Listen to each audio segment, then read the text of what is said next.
Ito ang latest chika mga mosang.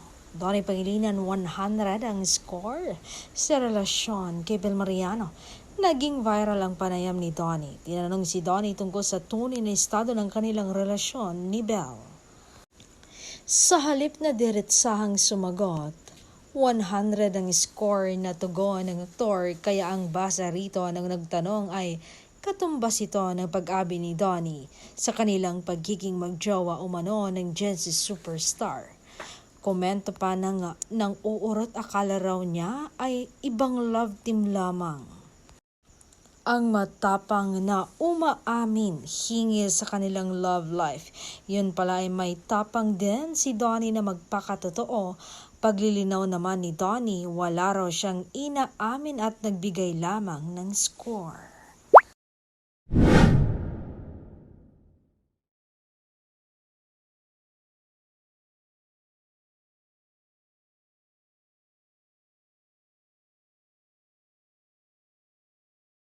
At hinding-hindi ako magsisisi dahil nagmahal ako ng tamang tao.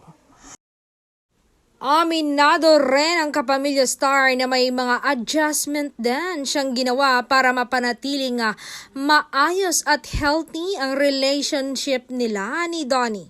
Kasi dati nung bagets-bagets daw sila nung bata pa siya, akala ko ang relasyon is just for companionship, for fun, for whatever. Pero ngayon, may utak na ako. Naisip ko na it's a teamwork talaga. Mas masarap na ganon.